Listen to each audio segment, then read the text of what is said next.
We're in Abandoned Manitoba, surrounded by historic buildings. What we tend to forget is that history also lies underground.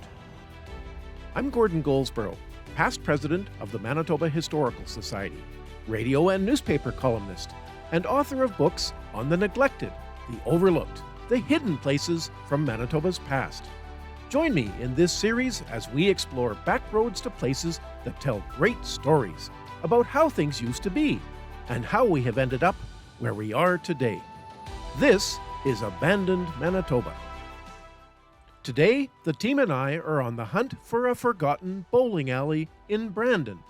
We thought the best place to start was to visit our friend Trevor Peters. Trevor's family has been involved in the bowling business for decades, and he may be able to provide helpful information. Located near the corner of 10th Street and Princess Avenue, Thunderbird Bowl was a unique space that housed 12 10-pin bowling lanes, a restaurant and lounge, and pool tables. Opened in 1962, it was an absolute hub of activity in downtown Brandon for over 3 decades. Changing consumer expectations in the late 1990s, combined with limits imposed by its confined space, forced a move to a new, more spacious location and a rebrand to the company's name, to T-Birds.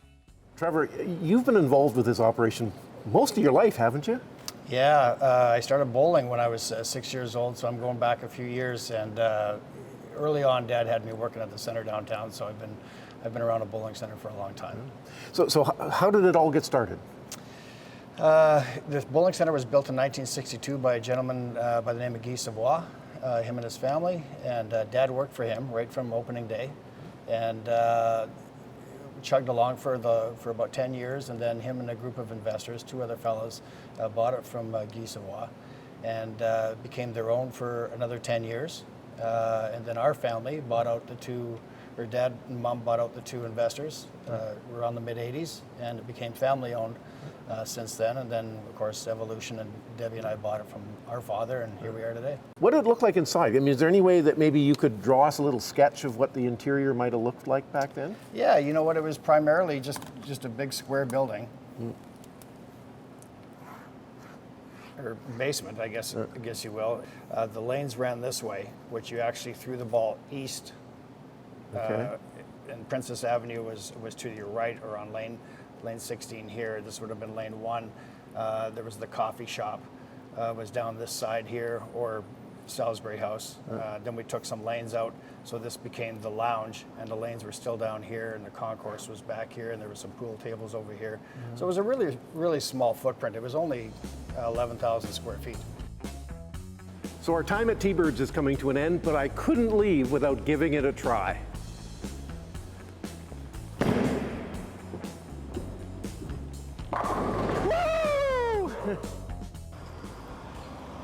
At one time, this would have been one of the busiest sections of 10th Street. Right in front of me would have been the Strand Theatre, one of the busiest theaters in Brandon. Right next to it, the Brown Block, a huge business block. Next to that, a car lot. Next to that, a millinery shop. And then right next to that would have been a drugstore. Let's go have a look.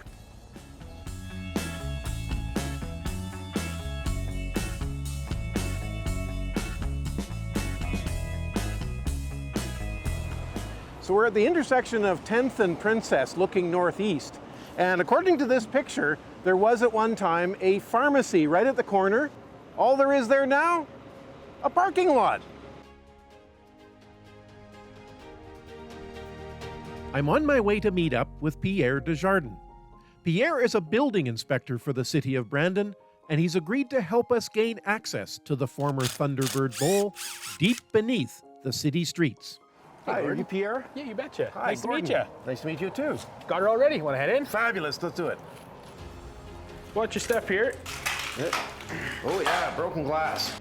As we descended the staircase into the dank interior of the abandoned bowling alley, aided by the flickering light from our flashlights, I didn't know what to expect.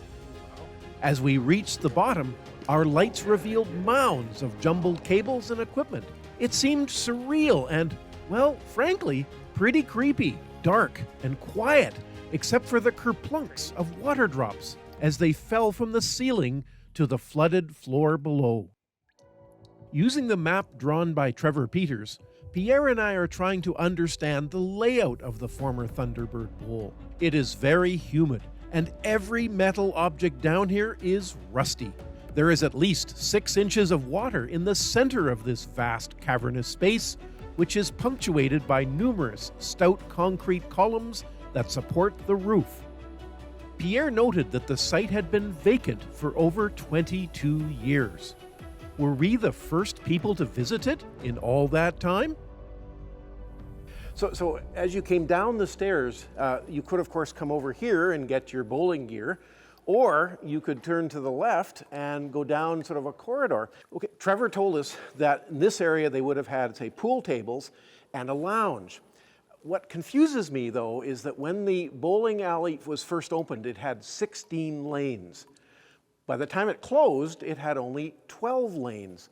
And I'm thinking, well, they must have then taken this, like this first section and used that for the lounge. So I'm thinking the lounge would have been right here in between these sets of pillars here.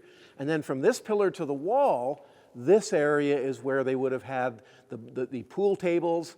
And then further down, I'm told, there would have been a bathroom, a kitchen, and a utility room. So let's maybe just go down and see if we can see any evidence of those original wall partitions. There was a wall here, so, I don't know, maybe this was the pool area. And then we come over here. Looks like another room here, maybe a wall right here.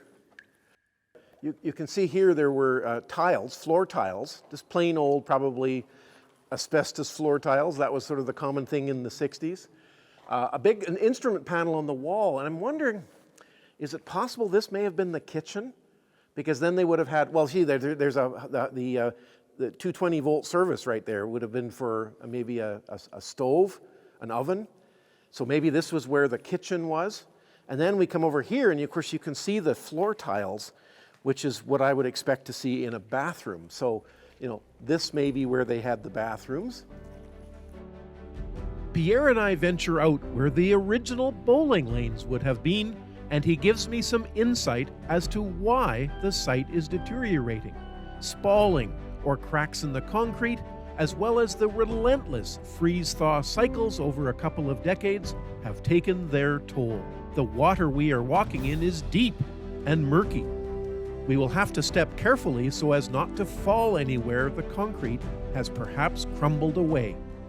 So here's the map, and if I just turn it kind of more or less as it looks, so here are the stairs we came down. They're just over here. Okay. And along here was where they would have had the place you would get your bowling shoes and so on. And then just over here to my left, it steps down. You can see there's a bit of a step down, and this is where they would have had the chairs. You would have sat watching the other people as they bowled. There'd be the place where you keep your score. And then, of course, over here, as you go just a little further on, it steps down. And this is where you get down onto the actual, bowling lane itself. So, you would have picked up your ball from maybe a conveyor over here and down the lane. One of the really striking details that I can see here is how robustly built this building is. You look at all the pillars behind me.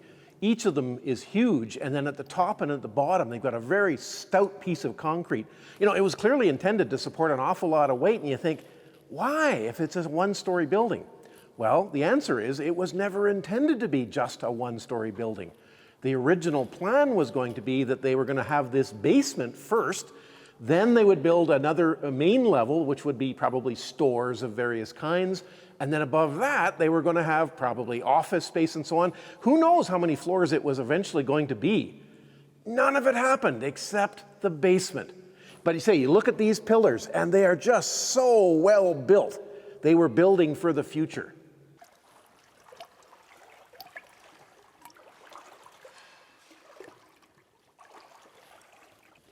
There was a bit of rain last night, but I don't know, this seems like a lot more water. And Pierre, is this sort of typical? From my understanding, it is actually. I know this is kind of one of the heads up I've been given anytime I come down here is bring your rubber boots because it's usually pretty damp. Again, this is firsthand witness for myself this time, but pretty excessive, that's for sure. Well, you know, of course, keep in mind too, the floor above us is a parking lot, you know, big flat area out in the open. So all of the rain that would land on that parking lot, there's nowhere for it to go except any crack, any kind of hole, it would drain in here, I imagine. I could spend all day exploring this eerie site, but Pierre has other stops to make as part of his daily responsibilities. As we depart, I'm left to wonder what might have been, if the original plans for this building had been carried out, or if someone was to pump out the water and turn this former recreation hotspot into something productive again. I think in the end, what this site says to me is that a place that was once exceptionally popular, people would come here for recreation, for parties, and it's now sitting empty. The other thing I think is that we often overlook things that are just lying right underfoot. I pulled into the parking lot, I never knew that there was this huge facility literally under my feet. Who knew?